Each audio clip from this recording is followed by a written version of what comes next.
សួស្តីអ្នកទាំងអស់គ្នាពីខ្ញុំភា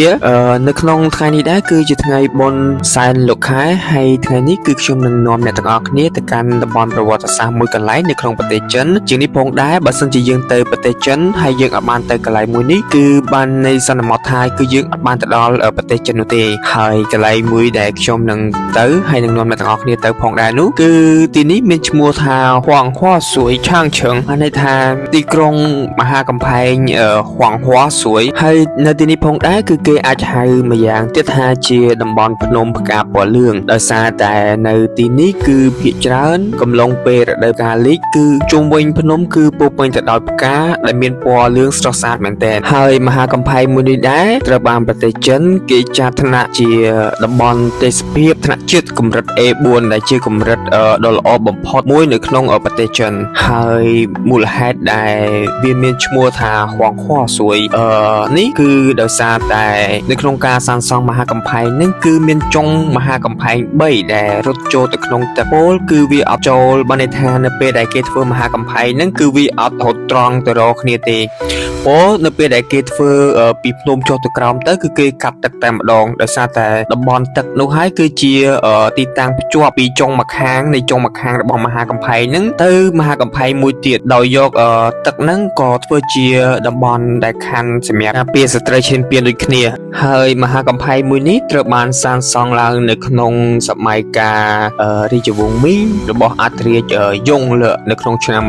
1404ហើយមហាកំផែងនេះគឺវាមានគោលដៅនៅក្នុងការពារស្ត្រីពីការឈ្លានពានរបស់ពីកងទ័ពដែលនៅសេសសល់នៅក្នុងរាជវង្សយានហើយមួយវិញទៀតមហាកំផែងមួយនេះគឺវាក៏ជាផ្នែកមួយដ៏សំខាន់នៅក្នុងការពារ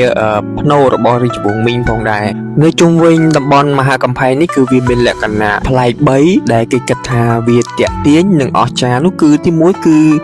របងជញ្ជាំងមហាកំផែងនេះឯងដែលខ្ញុំបាននិយាយមុនហ្នឹងគឺវាមិនត្រឹមតែជាខ្លោងទ្វារឬក៏របងមួយដែលការពាររាជធានីទេប៉ុន្តែវាក៏ជាច្រកទ្វារដ៏សំខាន់បើថាជាទីតាំងដ៏សំខាន់នៅក្នុងការពារភ្នូររបស់រាជវង្សមីងណាហើយទី2នោះគឺតាក់ទងជាមួយនឹងបឹងហ្នឹងគឺវាអ្នកទាំងអស់គ្នាកំពុងតែឃើញនេះវាមានឈ្មោះថាហូមីងដោយសារតែបឹងនេះគឺវាជាបឹងមួយដែលតភ្ជាប់ទៅដោយពីចុងមហាកំផែងមួយទៅចុងមហាកំផែងមួយហើយនៅទីនេះដែរគឺគេប្រៀបប្រដូចទៅនឹងសត្វនាគដែលកំពុងតែរត់លេងទឹកនៅលក្ខណៈទី3នោះគឺ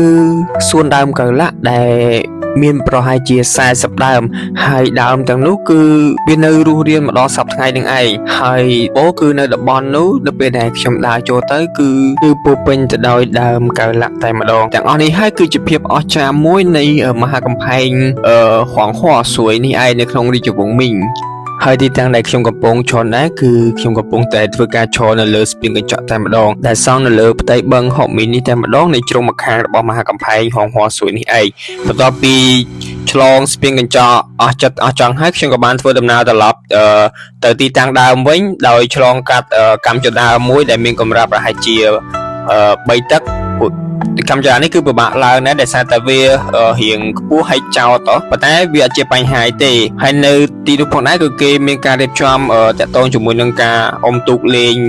ហើយក៏ដូចជាការបាញ់ snap បាញ់អីចឹងណាខ្ញុំឃើញមិត្តភ័ក្តិរបស់ខ្ញុំហ្នឹងគឺគាត់ធ្វើការទិញគ្រាប់អញ្ចឹងខ្ញុំក៏ធ្វើការសុំពួកគាត់សាកបាញ់ពី3គ្រាប់ដែរថាវាមានលក្ខណៈ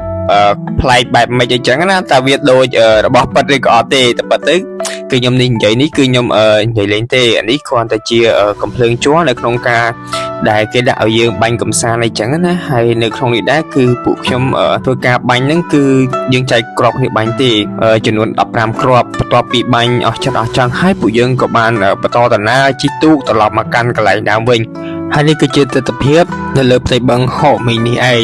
នៅទីតាំងមហាកំផែងហួងហួសួយឆាងឈឹងហើយវីដេអូនៅតំបន់មហាកំផែងមួយនេះសូមបញ្ចប់តែប៉ុណ្្នឹងសូមអរគុណច្រើនសូមជម្រាបលា